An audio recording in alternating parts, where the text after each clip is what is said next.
Muito bem, irmãos, essa é a nossa 12ª aula, né? Nossa última aula do curso de evangelismo. Temos uma visitante hoje. É sua esposa, Rodrigo?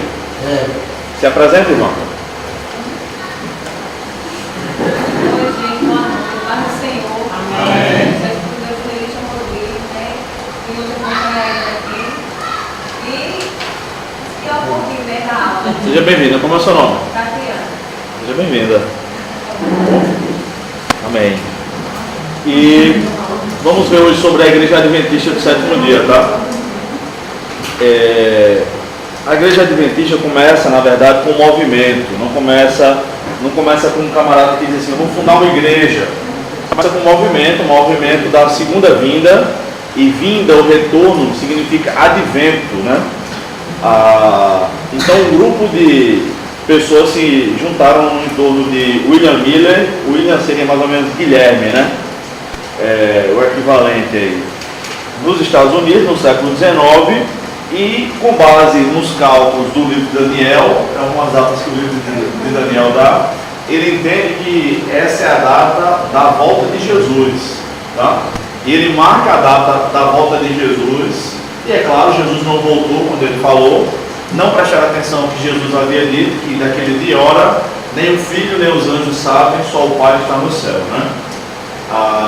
Enfim, mas esse grupo não vê Jesus voltar e ele remarca a data da volta de Jesus. Isso é comum em algumas seitas cristãs, como o Testemunho de Jeová também, tá? Marcar a data da volta de Jesus e isso não acontecer. Um grupo se dispersa, mas outro grupo permanece com ele, e do grupo dele vem os adventistas, ou a Igreja Adventista propriamente dita, tá? Isso foi no dia 22 de março de 1843. Aí então eles disseram que Jesus não voltou, mas ele entrou no santuário celestial, tá? Não, essa data eu entendi errado. 22 de março de 1843 não é o dia do retorno, do advento de Cristo, mas é o dia em que Jesus entra no templo que há no céu, tá? Então eles sempre dando uma desculpa para a sua mentira. Esse material que eu estou usando aqui é do pastor Joaquim de Andrade e do pastor Natanael Rinaldi, que são do site creiabrasil.com.br. Está no final da apostila aqui, tá? Já mandei isso para o WhatsApp para vocês, tá bom? Quase que eu mando a gravação da aula também, mas vocês viram aí, né? Então veio o que ficou chamado como grande desapontamento, e aí vários grupos, o de Iran Edson, o de Joseph Bates e o de Ellen Good, Ramon White. Good quer dizer dourado, tá? E esse aqui é o grupo que vai fundar propriamente dito a Igreja Adventista, o grupo de Ellen White. Nos Estados Unidos, a cultura é falar o primeiro e o último nome da pessoa. Se for um homem, a cultura é falar Senhor Fulano. Eles se referem aos homens como Senhor Fulano. Eles sempre pegam o primeiro e o último nome. Então Ellen White é a pessoa mais famosa do adventismo no mundo todo, tá? Alguns optaram pelo nome Igreja de Deus, mas não tem nada a ver com essa denominação que existe no Brasil, chamada Igreja de Deus. Tem também a Igreja de Cristo. São igrejas boas, são igrejas conservadoras, mas prevaleceu aquele que o nome deveria refletir os distintivos ensino da igreja, ou seja, assim como os batistas têm como principal questão o batismo por imersão, né? Se geralmente uma pessoa que foi batizada por aspersão, e só molhando na cabeça, só molhando um pouquinho, vai para uma igreja batista, geralmente eles rebatizam. Eles acreditam que o batismo tem que ser por imersão. E os batistas batem o pé e dizem, não, o batismo correto é por imersão e não por aspersão. Imersão é como a Assembleia de Deus faz, né? Deita o camarada assim. Eu fui batizado por aspersão 2 vezes, né? Na igreja católica, o que eu não considero válido, claro, e na igreja evangélica, eu também fui batizado por aspersão. Então já cogitaram de me rebatizar, mas eu disse, ninguém vai me rebatizar não, não só fé, não só batismo, tá? Então, assim como os batistas têm os seus distintivos, vamos dizer assim, os assembleanos, a questão do fervor espiritual, falar em línguas, profecia, aos presbiterianos a questão da predestinação e são muito dados ao estudo bíblico. Os adventistas, o primeiro grupo, preferiu dizer o seguinte: não, o nome da igreja tem que refletir essa nossa crença. Então não vai ser Igreja de Deus, mas vai ser Igreja Adventista do Sétimo Dia, porque eles estavam para restaurar a questão da guarda do sábado, que havia se perdido não, a igreja não guardava o sábado, né? Guardava no primeiro século alguns judeus, mas no segundo século em diante não guardavam mais. E aí ficou a Igreja Adventista do Sétimo Dia, em maio daquela mesma década, 40 anos depois, 20 anos depois, aliás, 1863, tá? Nos Estados Unidos. Ellen Gold Harmon White é chamada na denominação de espírito de profecia, tá? Eles se referem aqui a colar como espírito de profecia, eles estão se referindo a Ellen White, tá? Eles acreditam que ela tem um dom de profecia, então ela é a profetisa mor da denominação. Tal como no Testemunho de Jeová, eles têm Charles Russell, no Islã tem Maomé, em outras religiões eles têm um profeta maior, profeta principal, né? Aquele grande intérprete, né? No Adventismo, no Sétimo Dia, Ellen White é essa líder espiritual principal. Então eles olham toda a Bíblia pelas lentes, olhem para cá, pelas lentes do óculos de Ellen White. Eles não olham para a Bíblia pela Bíblia, como nós tentamos fazer. Eles olham para o que Ellen White tem a dizer sobre a Bíblia. E aí eles acreditam, confirmam o que ela ensinou, tá? Eu estava ouvindo um teólogo adventista há um tempo, isso faz alguns anos já, na verdade, um sermão dele sobre o sábado, chamado Wilson Paroski. Vou anotar o nome dele. Wilson Paroski tem alguns livros interessantes sobre crítica textual, e a questão dos manuscritos bíblicos e tal. São livros bons, inclusive, tá?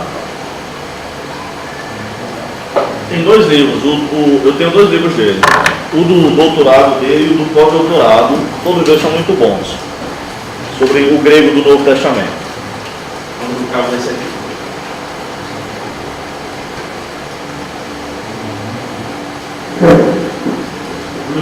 Wilson Paroski, tá? E ele estava falando numa igreja adventista, numa universidade, na verdade, e disseram assim, ele disse assim: me pediram para falar sobre o 4º mandamento.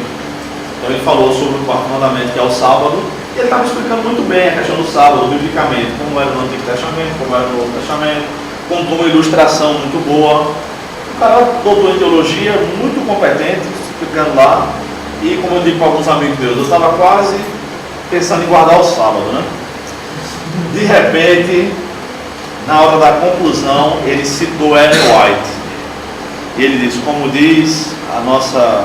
Não lembro qual foi o adjetivo que ele falou para ela, sabe? Grande serva de Deus, alguma coisa assim.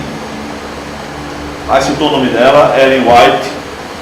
Deus nos envia anjos especiais para nos ajudar a guardar o sábado.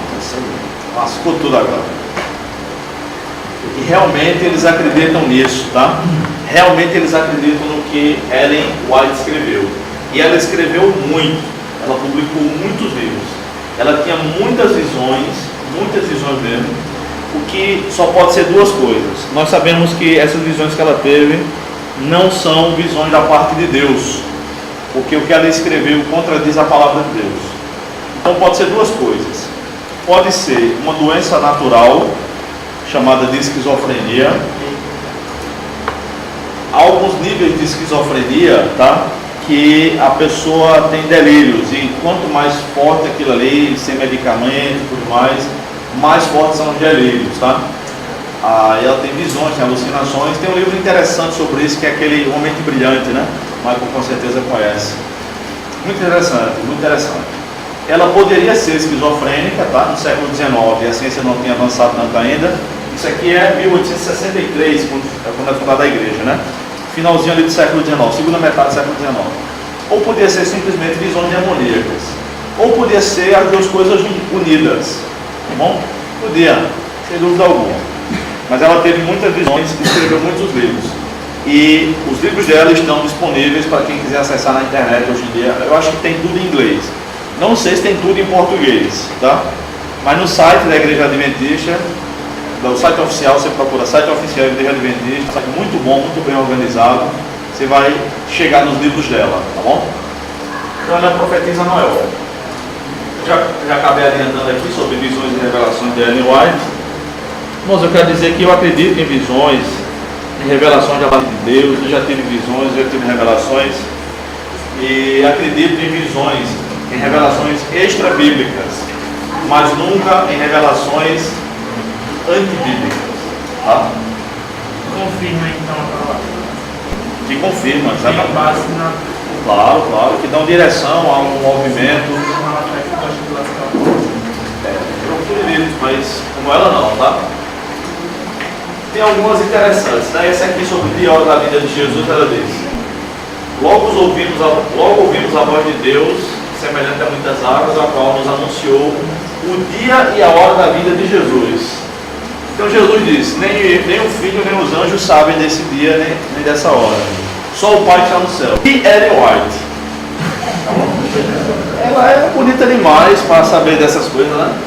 Não tem coisa que de cara, a reação natural da gente que conhece a palavra é rir mesmo, né? É rir mesmo, né?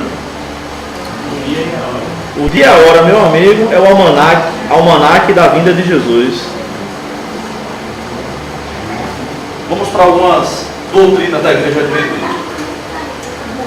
Então, primeiro, a questão eu quero dizer para vocês o seguinte: toda seita, desde o primeiro século, desde que começaram o gnosticismo, uma seita que começou dentro da igreja cristã. Lembra quando João escreve assim na primeira carta? Eles saíram de nós, saíram do nosso meio, porque eles não eram dos nossos. João não está falando ali da perda de salvação, necessariamente. Ele está falando dos gnósticos, que começou um grupo que começou dentro da igreja. Os gnósticos ensinavam que eles tinham um conhecimento superior ao conhecimento dos apóstolos, tá? A palavra gnose, de onde vem o nome gnosticismo,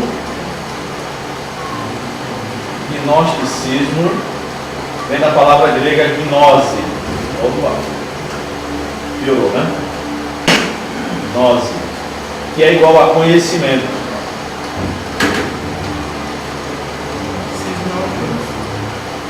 Aqueles que dizem ter um conhecimento, entendeu? É referente a isso. É porque na língua grega as palavras são unidas nas terminações. Elas não são declinadas as palavras, não é como no português. São várias palavras, tá? Então esse grupo aí dizia que tinham um conhecimento, que era um conhecimento superior dos apóstolos. Desde esse movimento aí até os dias de hoje, todas as seitas pseudo-cristãs atacam as três pessoas da Trindade. Toda heresia vai atacar as três pessoas da Trindade. Quer ver só? Os adventistas dizem que Jesus não é Deus, dizem que Deus, o Pai, eles não têm muitos erros em relação a Deus Pai, né? Tem alguns, mas a principal questão é sobre Deus Filho e sobre Deus Espírito Santo. Eles dizem que o Espírito Santo não é uma pessoa, mas é uma força. Os mormons dizem que Jesus Cristo já vivia antes de tudo, antes de criar as coisas, já existia no céu e vivia no céu. Na verdade, eles ensinam isso em relação a todos nós. Uma pré-vida, né? Uma vida. Sabe aquela brincadeira que a gente faz assim quando alguém tem muito alguma coisa, por exemplo, alguém que é muito peludo, tipo Tony Ramos. Ele, o irmão, passou na fila do pelo 2 vezes, sabe? Como se fosse uma linha de montagem, aquela brincadeira. Não sei se vocês fazem essa brincadeira, eu faço. Para eles é quase verdade isso, porque o camarada já existia no céu, né? Agora existe na terra aqui. Então, são heresias que estão focando as três pessoas de Deus: Pai, Filho e Espírito Santo. Com os adventistas não é diferente, tá? Eu vou ler aqui. Os adventistas do sétimo dia ensinam que Cristo, ao vir à terra, tomou sobre si a natureza pecaminosa do homem. Olha que blasfêmia. Eles dizem: em sua humanidade, Cristo participou da nossa natureza pecaminosa caída. Senão, não seria então em tudo semelhante aos irmãos, que é uma expressão bíblica, né, de Hebreus.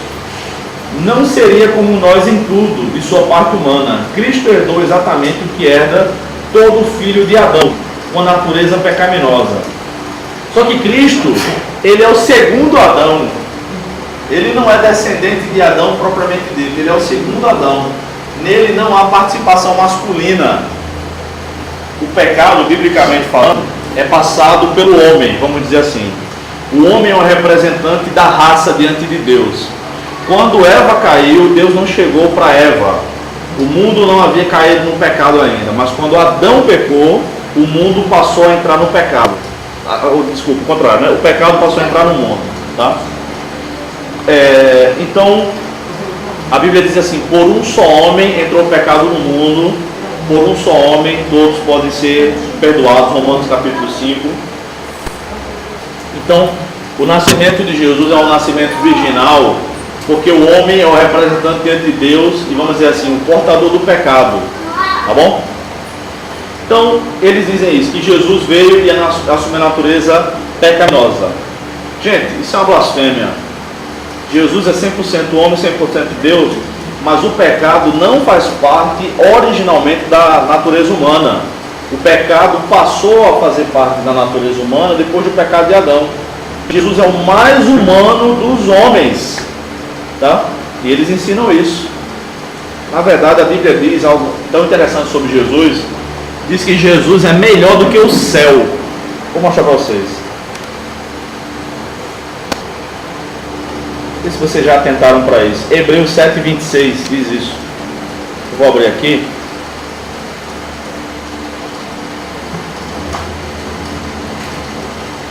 Veja só que maravilha.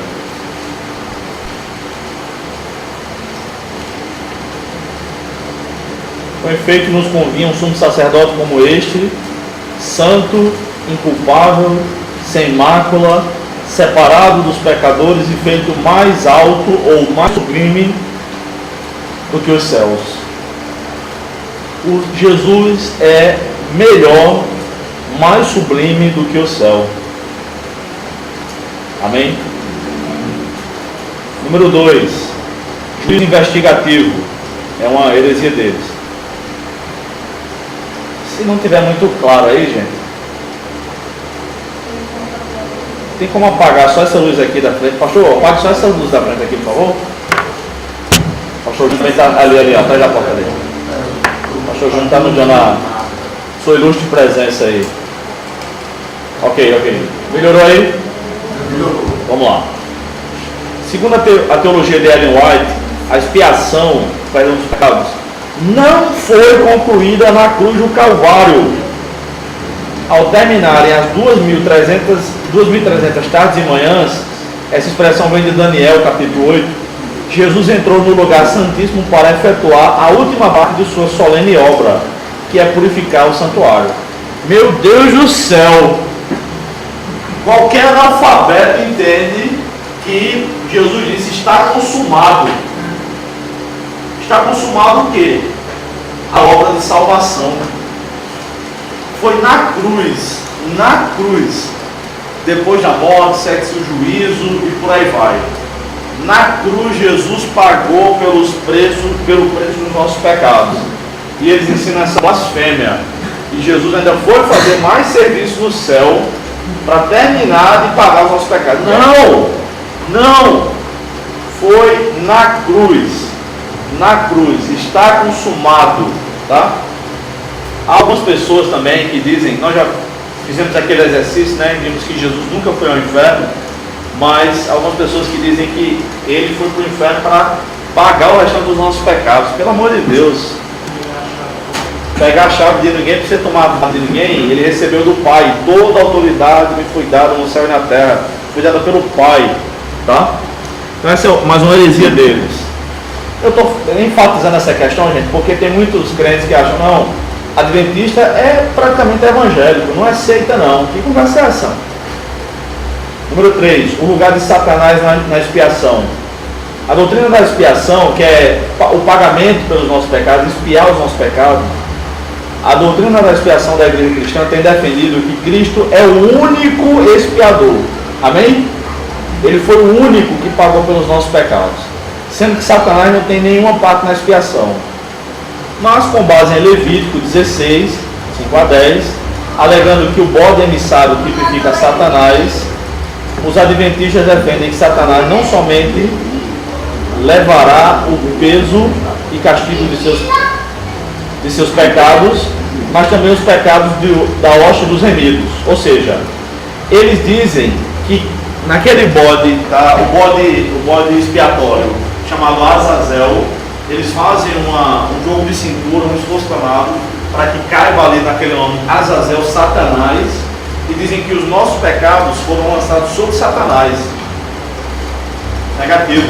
Nossos pecados foram lançados sobre Cristo. Pois é, exatamente, Isaías 53. E o próprio Cristo disse assim: Deus meu, por que me desamparaste? Ali houve uma espécie de ruptura, de certa maneira, porque Deus deu as costas para Jesus, porque Ele não pode comungar com o pecado. Nossos pecados foram lançados sobre Cristo e não sobre Satanás. Tá? Irmãos, a qualquer momento vocês podem fazer perguntas, tá? Número 4. A mortalidade ou sono da alma. Isso aqui é um pouco mais difícil, tá? Mas eles dizem o seguinte: que quando a pessoa morre, fica inerte, dormindo, apenas descansando, e a pessoa que morreu não sabe o que está acontecendo. Como é que a gente pode refutar biblicamente isso? Hã? Eu ia perguntar isso agora. Vou dar uma dica para começar, o pontapé inicial, vocês dizem mais, tá? Quando Jesus estava na cruz, ele disse assim: hoje mesmo estarás comigo no paraíso. Então o cara não ia ficar dormindo na terra, ia para o paraíso.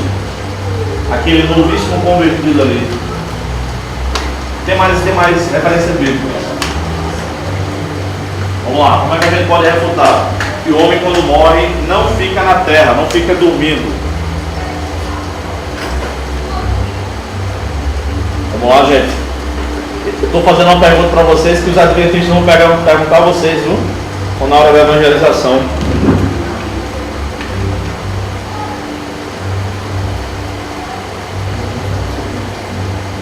Apocalipse 6:9.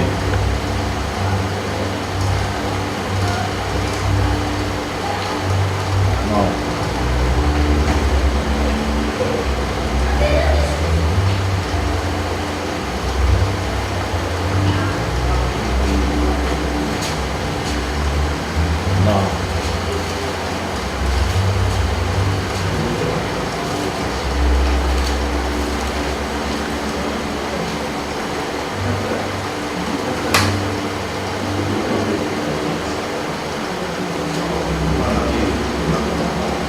6:9, sim, 6:9. Olhem para cá.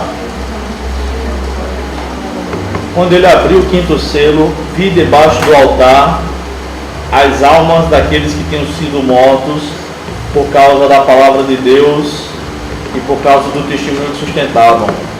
E eles estavam fazendo o quê? Dormindo, sem saber de nada que acontecia. Clamaram em grande voz, dizendo: até quando, ó soberano Senhor, santo e verdadeiro, não julgas nem vingas o sangue o nosso sangue dos que habitam sobre a terra? Então, quando o crente morre, o salvo morre, ele vai para o céu, vai para a presença de Deus imediatamente, mas o corpo dele fica na terra em decomposição, até que Jesus Cristo retorne, lhe dê um corpo glorificado, e assim ele possa desfrutar da plenitude celestial no céu, para toda a presença de Deus no céu. Mas até lá, as almas dos mortos estão diante de Deus. Outra pessoa pagar muito do lado, se encaixaria no céu também ou não? Se encaixaria, com certeza. O cara morre e vai para o céu imediatamente. O perdido morre e vai para o inferno imediatamente. É claro que aqueles detalhes são parabólicos, né? São ilustrativos. O cara vendo Abraão no céu, de pedir uma gota d'água para molhar a língua, mas a separação entre céu e inferno, a Bíblia chama o céu de seio de Abraão, que é como chamado ali, e paraíso. É o mesmo lugar. Na verdade, a Bíblia fala sobre 3 céus. Gênesis 1 diz assim: no princípio criou Deus os céus e a terra. Deus é uma coisa que vai dar um nó na nossa cabeça agora, mas tem que falar, né? Presta atenção. Deus mora onde? Como é? Presta atenção, gente, presta atenção. Deus mora onde? No céu, amém? Ok. Deus é a única pessoa sempre eterna que sempre existiu. Nada além dele que sempre existiu, amém? Então ele criou todas as outras coisas. Tudo que a gente sabe que existe fora Deus foi criado por ele, amém? Os anjos, os demônios que foram criados de um jeito, mas não são mais assim. Então Deus criou um lugar para ele morar.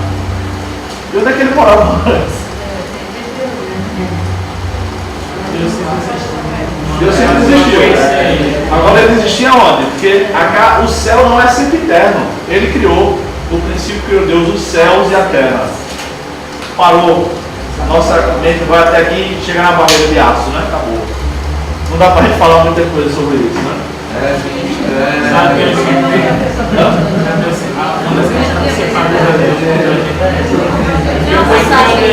Há uma passagem que Paulo diz que, né? Conheço um homem que foi a terceiro céu. Segundo aos Coríntios 12, foi ele mesmo, foi no céu onde Deus mora. A ideia dos judeus é a seguinte, gente: esse céu que a gente olha e vê aves e passarinhos é o primeiro céu. O segundo céu é mais adiante, onde estão os outros planetas, as estrelas, que era o que eles conheciam, né? Estrelas, tá? Sol, lua, estrelas. O terceiro céu é que é apontado para cima, mas na verdade não é um lugar físico, que é o céu onde Deus mora. Foi nesse céu que Paulo disse que foi, e chegou caladinho, proibido de dizer como era. Fica encabulado. O cara diz: eu fui no céu 5 vezes, eu fui no inferno 6 vezes. Porque não fui popular, né? Nem falando besteira.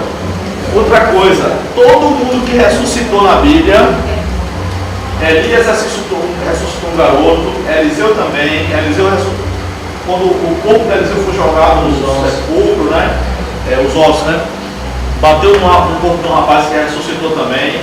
No Antigo Testamento só foi essas 3 ressurreições, né? Aí no ministério de Jesus teve a menina de 12 anos, teve o filho da viúva Naim, teve Lázaro, teve quem mais?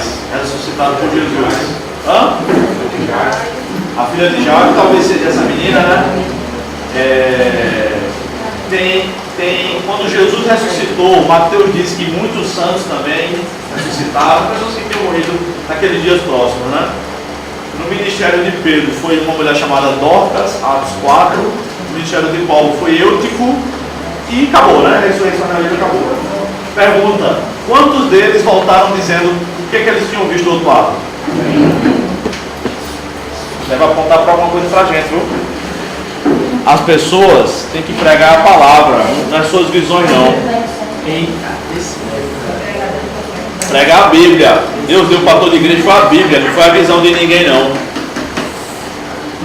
Isso é questão momentânea e circunstancial.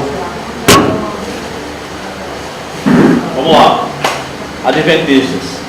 Mas isso a gente vai ver no curso de teologia sistemática, tá bom? Dia 21 começa, quem quiser, fale comigo.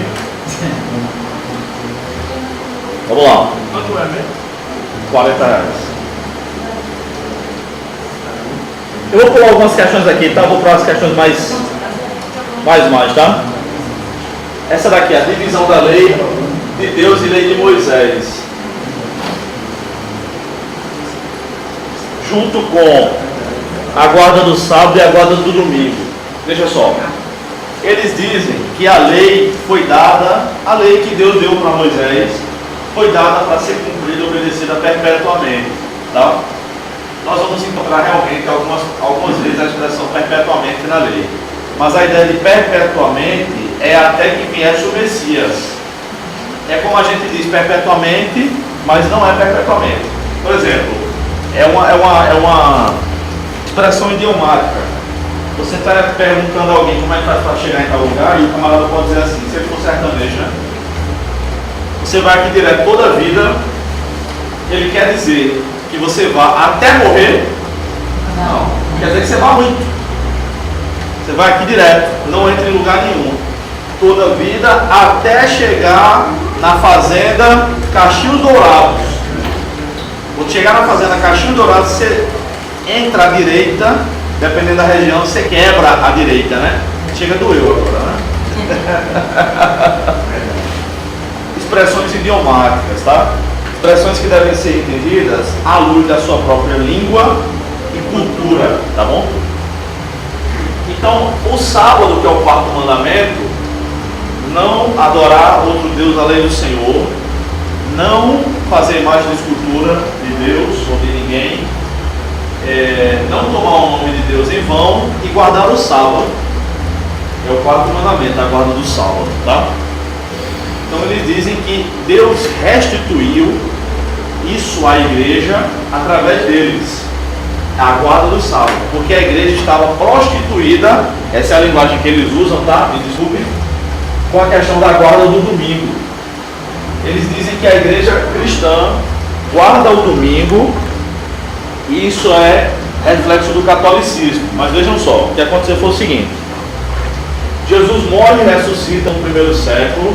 O Novo Testamento é todo escrito no primeiro século, tá? E nós percebemos uma fase de transição.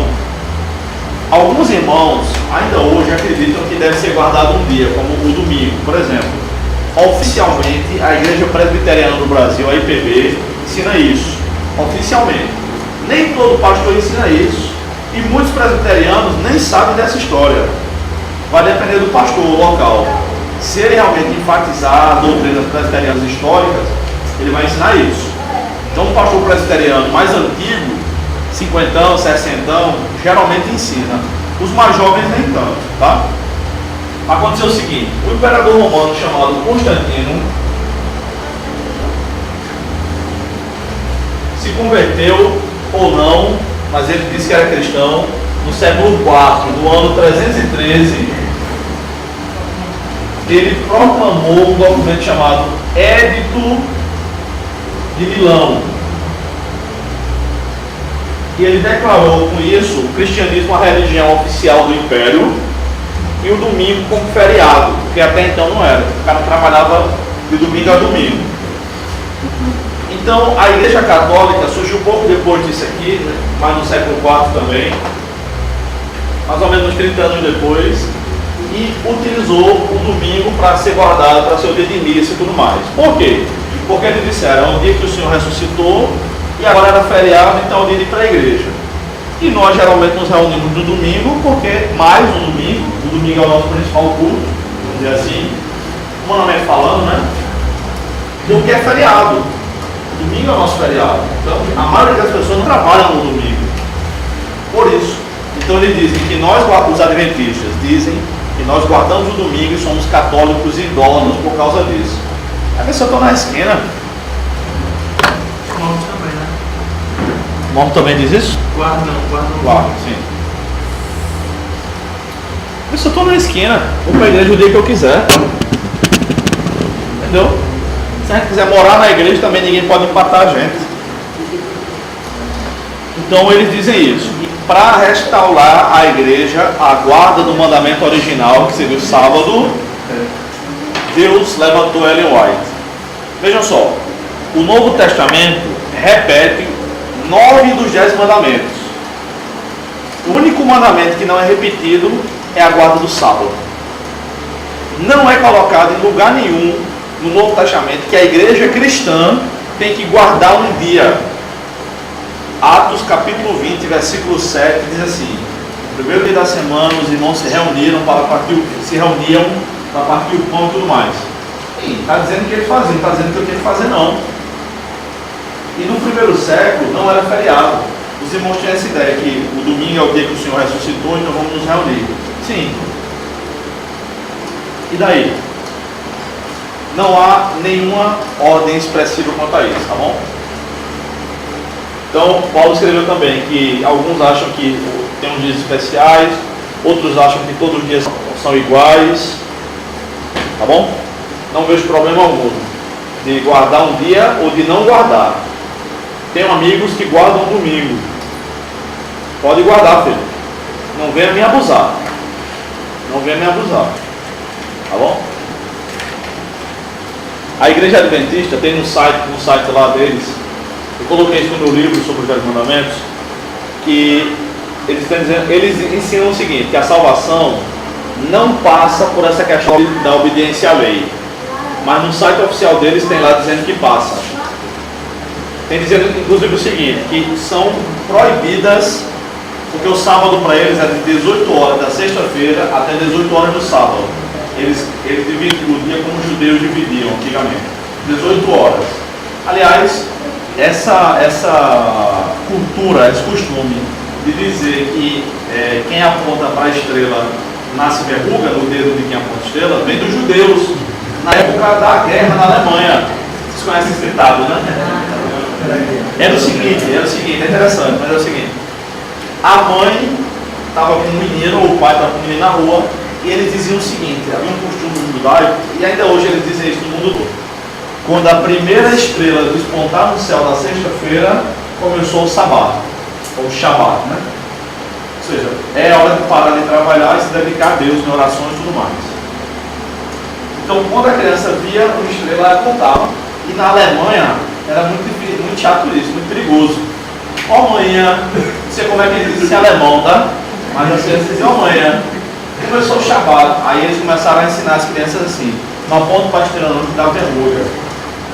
Porque a criança estava denunciando a família.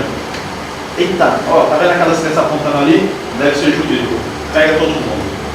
Então isso aí se espalhou pelo mundo todo. Na verdade, os judeus se espalharam pelo nordeste do Brasil. Eles vieram fugidos da guerra. Muitos vieram para o Brasil antes da Segunda Guerra, inclusive, antes da Primeira Guerra, tá? Um grupo chegou em Recife, ficou em Recife, e nós temos a primeira sinagoga das Américas em Recife. É um lugar que é um museu hoje em dia, vale muito a pena conhecer, tá bom? Já conheceu? É bacana lá, né? Eu fui 2 vezes lá, que a gente podia depois marcar para ir lá, tá? Não tem problema não. E essa sinagoga foi inaugurada há quase 400 anos. E de lá eles se espalharam pelo sertão nordestino, então tem hábitos sertanejos que são hábitos originalmente judaicos. Tirar o chapéu quando falar o nome de Deus, hábito judaico. Varrer de frente, da porta da frente para a porta de trás da casa, não importa a direção do vento. O sertanejo não varre para frente. Não, mas o vento está contra a porta da cozinha, não importa, eu vou varrer para trás, não vou varrer para frente. Tá? Então tem alguns costumes judaicos, tem alguns sertanejos, melhor dizendo, são de origem judaica. Do sertão, um grupo foi para o sertão, por isso que tem tanta gente muito branca, da pele clara, dos olhos claros no sertão, pernambucano, paraibano, Santa Cruz do Capibaribe, Caruaru, muita gente assim, tá? São de raízes judaicas. Não come carne não, né, professor? Não come algumas carnes, né? Eles comem muitas carnes, mas não comem algumas. O meu irmão é adventista. Os adventistas. Sim. Ele estava no casamento, eu era pastor. Aí os adventistas lá, eu estou no casamento do pessoal do adventista. E o pessoal não comia não. Como é vocês? O pessoal não comia na carne não. Eu colocando os irmãos da Assembleia da Batista, quem foi esclarecido pela verdade, né? Desculpa da bênção. Só para eu vou tirar a carne daqui, eu vou voltar para lá. Porque o meu irmão me chamou assim, não, que eles são adventistas, eu não vou ficar não. Aí meu irmão se deu uma soja lá para fora, umas carnes de soja. Aí eles comiam lá. Eu como pouca carne, sabe? Eu não gosto muito da carne, não. É uma questão de gosto mesmo, sabe? Aí, quando eu estou só entre irmãos, só entre amigos, assim, né, para ninguém confundir, eu digo, é a minha religião que não permite. Pois é, aí um grupo de judeus foi para onde? Fundaram uma cidade chamada Nova Amsterdã, que hoje é chamada de Nova York. Então, Nova York também foi fundada por nordestinos, judeus nordestinos. Já pensou? Desculpa aí, né? Se tem alguém aqui que não é nordestino, tá? Desculpa aí. As desculpas aí, mas vamos lá. Bem, tem algumas refutações aqui, depois vocês podem ler com mais detalhes, tá? Eu quero focar nas principais questões, porque o nosso tempo está passando rápido. Bem, antes de passar para alguns slides, eu tenho alguns slides aqui, tem outras questões, como eles influenciam na sociedade, na cultura local. Hoje tem a questão da alimentação. eles realmente prezam por uma alimentação balanceada. Eles dizem que quanto menos carne e mais legumes, melhor, tá? Tem sites, livros sobre isso, mas na verdade a Bíblia não proíbe comer absolutamente nada. Nem a carne do porco? Nada. Em Levítico capítulo 11 há uma série de restrições alimentares, tá? Para os judeus. Quando Jesus veio, quando Jesus ressuscitou, foi para o céu, aí no primeiro concílio em Jerusalém, Atos capítulo 15, eles decidiram algumas questões ali, questões, inclusive questões alimentares. Não vamos pregar isso aqui, mas é uma evolução na teologia bíblica, tá? E aí quando Paulo escreve suas cartas para Timóteo, ele diz que nós devemos comer de tudo, dando graças a Deus, não tem problema nenhum, porque pela palavra de Deus e pela oração são, vocês estão comigo? Pela palavra de Deus e pela oração são santificados, tá? Então, por exemplo, o pessoal da Igreja do Véu, congregação cristã, eles não comem galinha cabidela. Eles dizem que não comem nada com sangue, eles têm que derramar no chão, na terra mesmo. Então eles fazem em casa. Judeu, geralmente só come carne quando é de um açougue deles ou um açougue de judeu, por causa da forma do abate do boi, tá bom? Eles não comem qualquer carne. Ah, vai na Siã e compra carne. Eles não comem isso, tá? Não comem carne assim. Paulo diz também, 1 Coríntios capítulo 8, 9 e 10, comam de tudo que vende no açougue, sem perguntar nada por motivo da consciência. Agora, se tem algum irmão que acha que não pode, não coma na frente dele. Mas quando chegar em casa, já era. É nóis. É esse o argumento de Paulo, entendeu? Não coma na frente dele porque não escandalizar, mas não. Aí não pode comer picado, só tem sangue? Comer tudo. Só não pode comer carne humana. Todas as outras carnes podem. Quando, depois do dilúvio, em Gênesis 9, Deus disse assim para Noé: vocês podem comer de tudo que se movimenta. Pode comer carne de cobra. Giliado, comeu uma cobrinha no exército? Platão? Carne de jacaré, qualquer coisa. Tá?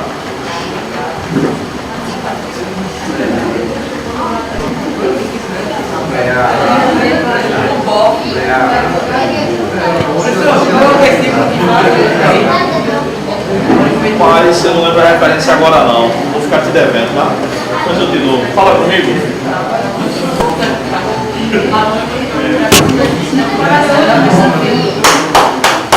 Os irmãos já estão na carne aí?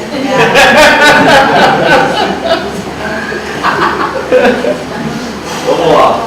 Gente, eu quero encerrar isso aqui falando um pouco sobre esse pessoal que tem influenciado muito no Brasil, tá? Eu coloquei aí, principais nomes do Adventismo no Brasil. Quem conhece esse pastor Leandro Quadros? Conhece?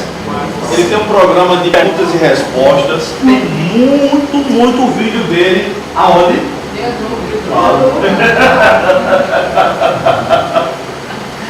Muitas.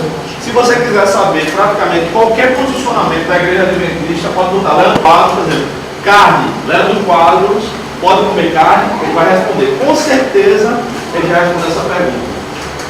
Aí ele explica e tal. Ele é um grande teólogo adventista, tá bom? Ele fala a linguagem do povo, ele conhece bem os escritos de Ellen White, então ele é praticamente uma voz oficial dos adventistas no Brasil. Esse programa aí tem na TV e no rádio, quem conhece? Esse programa está no rádio, está na TV desde 1956. O primeiro programa de rádio religioso do Brasil é da Igreja Adventista. O primeiro programa de rádio religioso do Brasil é da Igreja Adventista. Tá? É um programa bem feito, bem organizado. Esse é o site oficial. Lição da escola sabatina. Não é escola dominical, é sabatina. A ênfase deles é no sábado. Isso é uma das aberturas do site, tá? Que eu vi hoje. Conhecem a banda Os Arrais? Um deles, eu não sei qual é, Tiago Arrais, é doutor em teologia adventista, história da igreja, na verdade, história da teologia, e é professor nas universidades adventistas, tá? Os Arrais é uma banda aí muito conhecida Com certeza a galera da sua igreja, Juventude, escuta os arraios. Estava escutando. Quem está falando? Porque ela está disfarçando. Não, eu estava escutando uma música e passei assim no Facebook e aí dava cantando. São muito conhecidos, tá? TV e Rádio Novo Tempo, esse é a logomarca aí. A sede deles aqui fica lá na praia de Cabo Branco, já no finalzinho. De vez em quando eles fazem eventos lá, distribuindo literatura, lá em frente, na areia mesmo, tá? Manuel, meu garotinho, já acabando. Eles têm universidades, o NASP, não está dando para ver, mas aqui está sempre Universidade Adventista de São Paulo, tá? O NASP. Vejam só, eles investem muito em educação, eles têm escolas no mundo todo, tá? Universidades no mundo todo, tá? Investem muito nisso. Então quem assume a cadeira são pastores, professores, adventistas, sempre, tá? Eles investem muito em educação. Vale a pena dar uma olhada no site da UNASP. Cada uma dessas instituições tem seu site, se vocês quiserem conhecer mais. Eles são muito fortes e muito bons em criacionismo bíblico. Muito, muito mesmo. A Sociedade Criacionista Brasileira, né, o site é scb, acho que é .org.br. É um site fantástico, eu navego sempre lá. Já fui para um congresso deles, inclusive, tá? Lá em Campina Grande. Então, nessa questão científica, criacionismo brasileiro, eles são fera demais. Muito bons, tá bom? Muitos livros. Eles estão com cursos online agora também, de criacionismo e tal. Isso aí eles estão... Nenhuma igreja evangélica tem o material que eles têm. Nenhuma. Eles são únicos, são pioneiros no mundo nisso aí. Acabou. Alguma pergunta, alguma colocação? Então, por hoje é só. 8h30 cravado, tá? Deus abençoe. Esse material eu já disponibilizei para vocês. Tá bom? Obrigado. Então agora é só festejar. Esse material tá fácil aí, professor? Tá fácil.